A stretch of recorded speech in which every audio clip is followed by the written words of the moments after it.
Hello everyone, I am Dr. Shilpi Vidani. I am a plastic and aesthetic surgeon at SB Aesthetics Gurugram, India. In this video, we'll be discussing about facelift.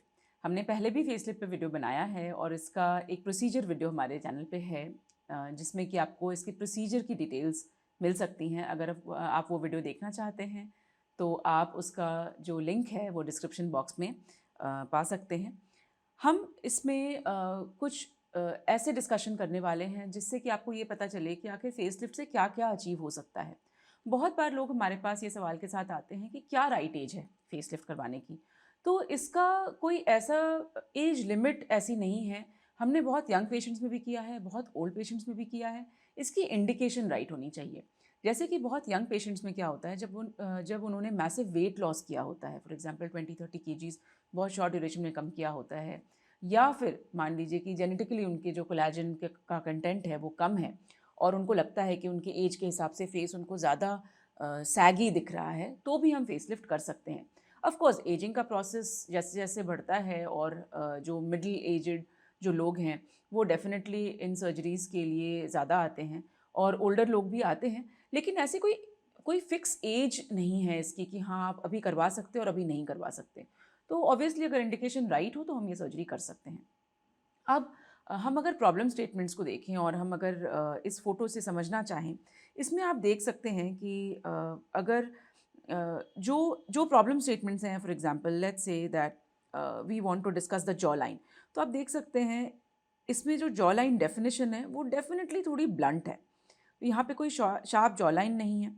दूसरा, नेक का हिस्सा अगर देखें तो ये वाले area में आप देख सकते हैं कि ये थोड़ी सी रिंकल्ड लुक है। जो ओवरऑल फेस का लुक है वो ऐसा लग रहा है कि ये नीचे की ओर जाता हुआ फेस है। सो इस सर्जरी में हम इसको रिप्लेस कर सकते हैं, मतलब वॉल्यूम रिस्टोर कर सकते हैं। जो नीचे के हिस्से से ऊपर के हिस्से तक वॉल्यूम रिस्टोर करना, मतलब एक वर्टिकल रेस्टोरेशन करना कि वापस से हम टिश्यूज़ को उस जगह पे लेके जाएं जहाँ पे वो बिलोंग करते हैं। और इन दैट प्रोसेस क्या होता है कि जॉ लाइन हमारी बेटर बन जाती है। ऑब्वियसली जो चीक का वॉल्यूम है वो रिस्टोर हो जाता है। एंड डेफिनेटली जो दूसरे प्रोसीजर्स है जो हम कंबाइन कर सकते हैं, फॉर एग्जाम्पल जैसे इनके केस में हमने एक लिप लिफ्ट का प्रोसीजर जो कि एक छोटा प्रोसीजर है वो कंबाइन किया है और एक सटल सा ऑगमेंटेशन चिन का भी दिया है हमने। सो ओवरऑल अगर आप देखें तो चिन मॉडिफाई हुई है, लिप्स मॉडिफाई हुए हैं, चीक का बेटर वॉल्यूम हुआ है, जॉ लाइन डिफाइन हो गई है और नेक तो डेफिनेटली बेटर हुई ही है। तो एक कॉम्प्रिहेंसिव सोल्यूशन है फेसलिफ्ट सर्जरी जो फेशियल रिजुवनेशन के लिए। बहुत बार क्या होता है कि पेशेंट्स बहुत सारे नॉन इन्वेजिव प्रोसीजर्स करवा करवा के काफ़ी सारे टाइम वो करवाते हैं और बैक टू बैक करवाते रहते हैं, लेकिन उनको लगता है कि वो रिजल्ट अब वैसा नहीं आ रहा जैसा पहले आता था, या फिर फेशियल चेंजेस कुछ ज़्यादा एडवांस हो गए हैं जो कि अब शायद उनको सेटिस्फैक्शन नहीं मिल रही नॉन इन्वेजिव प्रोसीजर से। तो वो राइट टाइम है कि आप ये सर्जरी के बारे में सोचें, क्योंकि ये लॉन्ग टर्म रिजल्ट देता है। ये कोई शॉर्ट टर्म प्रोसीजर नहीं है कि 1-2 साल में ये वापस से रिवर्स हो जाएगा।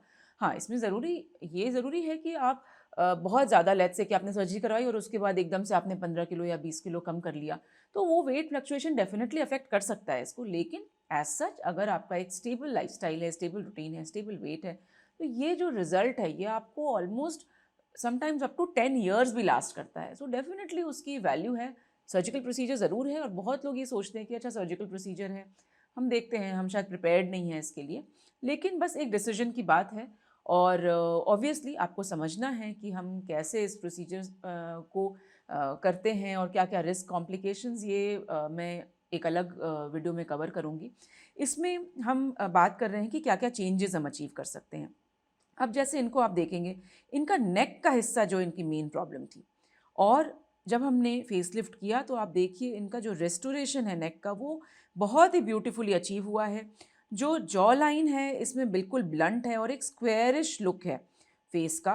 लोअर पार्ट फेस का हैवी है, लेकिन आप अगर इसमें देखेंगे जो पोस्ट ऑप रिजल्ट है इसमें लोअर फेस अब हैवीनेस नहीं लग रही और सारा ये जो वॉल्यूम है वो चीक के पास रिस्टोर हो गया है।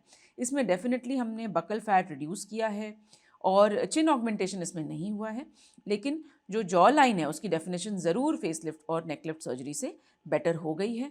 एंड जो आप वैसे अगर ब्राउ का हिस्सा भी देखें तो हमने थोड़ा सा ये जो टेम्पोरल एरिया है उसको भी इसमें उठाया है। तो ऑब्वियसली इस सर्जरी में हम काफ़ी चीज़ें अचीव कर सकते हैं। अगर हम इनको दूसरे व्यू से देखें तो आप ये जॉ लाइन का डेफिनेशन जो है, जो पहले के फिगर में डेफिनेटली ब्लंट है, ये बहुत ब्यूटीफुली इस सर्जरी से हमें अचीव हुआ है। एंड नेक चिन एंगल बहुत ज़्यादा इम्प्रूवमेंट आ सकती है इससे, और कोई भी नॉन इन्वेजिव प्रोसीजर हमें ये रिजल्ट नहीं देता लॉन्ग टर्म के लिए। अगर हम और भी एक व्यू देखना चाहें तो ये देखिए कितना हैवी इनका डबल चिन का एरिया है, और इससे ये बिल्कुल यूथफुल रिस्टोरेशन नेक का पॉसिबल है फेसलिफ्ट और नेक लिफ्ट सर्जरी से। अगर हम मेल पेशेंट्स की बात करें तो उनमें भी ये फेसलिफ्ट बहुत कॉमन है, और यहाँ पे मैंने एक थोड़े ओल्ड पेशेंट का एग्जांपल लिया है, लेकिन आप अगर देखेंगे तो ये जो माउथ का एरिया है जिसमें बिल्कुल फोल्ड्स हैं वो बेटर हो गई हैं सर्जरी के बाद। जो नेज़ोलेबियल फोल्ड्स हैं वो काफ़ी इम्प्रूव हो गए हैं। तो एक रेस्टोरेशन, रिजुवनेशन जो है वो इस फेसलिफ्ट सर्जरी से प्रोवाइड होता है। आप अगर यहाँ पे भी देखेंगे, जैसे ये जाउल्स का एरिया वो डेफिनेटली इम्प्रूव हुआ है, नेक का एरिया बहुत इम्प्रूव हो गया है, एंड ऑब्वियसली फेस की इम्प्रूवमेंट तो आई है। यहाँ पे जैसे एक हॉलोनेस आपको दिख रही है, वो इस रेस्टोरेशन के बाद में डेफिनेटली ये हॉलोनेस नहीं है। अगर आप स्कार्स की बात करें तो स्कार्स ना के बराबर विजिबल हैं। इस एरिया पे स्कार हैं इनके, जो कि शायद आपको अभी नज़र भी नहीं आ रहे होंगे। अगेन एक और एग्जाम्पल है, इनमें जैसे आप देखेंगे कि काफ़ी टायर्ड लुकिंग फेस है। ये जो फर्स्ट फेस है, जैसे आपने ये देखा कि इसमें आई बैग्स भी हैं। ऑब्वियसली ये जो माउथ का एंगल है वो थोड़ा नीचे झुका हुआ एंगल है। जो जॉ लाइन डेफिनेशन है वो भी थोड़ी पुअर है। अपर फेस पे वॉल्यूम नहीं है।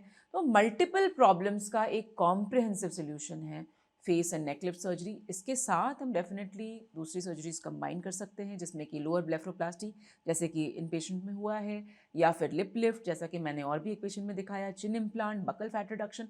काफ़ी सारी चीज़ें हैं जो हम कंबाइन कर सकते हैं सर्जरी के साथ।